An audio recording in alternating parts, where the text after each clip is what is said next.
Hello, আ আশা করি আপনারা সবাই খুব ভালো আছেন। আর বর্তমানে একটা খুব আ এই যে গরু কাণ্ড নিয়ে একটা যে কন্ট্রোভার্সি চলছে আপনারা দেখছেন।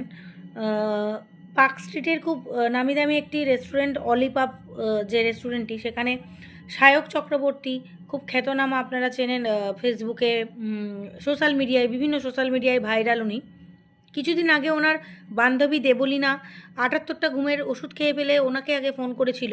তারপরে উনি এসে সেটা ভাইরাল করেছিলেন আরকি। মানে হাসপাতালের মধ্যে ভিডিও করে, ক্যামেরা অন করে ওনার বান্ধবীর এই ব্যাপারটাকে ভাইরাল করে, ওনার বান্ধবীর যে হাসব্যান্ড তিনি ছিলেন পাইলট, এখনও আছেন কিন্তু ডিভোর্স হয়নি। সেই হাসব্যান্ড আর তার বান্ধবী দুজনের কেচ্ছা কেলেঙ্কারি, মানে তাদের মধ্যে ঝগড়াঝাটি যত না হয়েছে তার চেয়ে বেশি কি হয় সেই ঘরের কথা ভাইরাল করে উনি খুবই বেশি ভাইরাল হয়ে গেছেন। তো তিনি গত কয়েকদিন একটু ভিউজটা কম হচ্ছে বলে নাকি জানি না, বা যে কোনো কারণেই হোক, একটি কন্ট্রোভার্সির মধ্যে জড়িয়ে পড়েছেন। উম তিনি নিজেই সেটা ক্রিয়েট করেছেন। সেটা হচ্ছে, তিনি একটি রেস্টুরেন্টে গেছিলেন। রেস্টুরেন্টে গিয়ে তাকে গরুর মাংস খাইয়ে দেওয়া হয়েছে। তিনি হিন্দু। যারা করেছে, যদি করে থাকে তারা ইনটেনশনালি খুব ভুল করেছে, এদিক থেকে কোনো সন্দেহ নেই। আজকে আমি যদি গিয়ে কোথাও মাটন অর্ডার করি বা চিকেন অর্ডার করি, তারা আমাকে সেটাই দিতে বাধ্য। কখনোই তারা আমার খাবারকে চেঞ্জ করে দিতে পারে না। এটা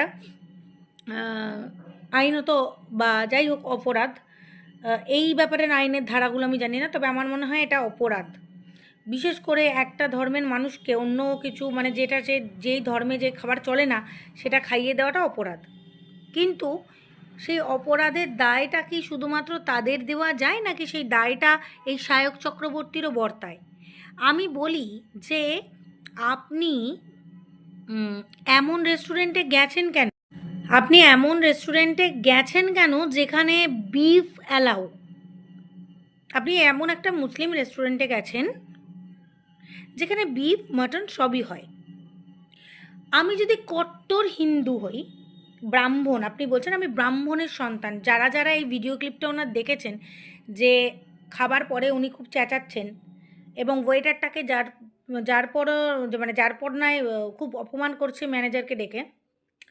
উনি বলছেন আমি কট্টর ব্রাহ্মণের সন্তান, আপনি কোন সাহসে আমাকে এটা খাইয়ে দিয়েছেন? ওনাকে যখন বিফটা দেওয়া হয় উনি পুরো প্লেটটা খেয়ে নিয়েছেন। খেয়ে আরাম করে জল ফল খাচ্ছে, তারপর বলছে। কোনো হিন্দু যারা বিফ খায় না, প্রথম কথা, নো বিফ যেখানে লেখা থাকে সেখানেই যাবে। আমরাও তাই যাই, যেখানে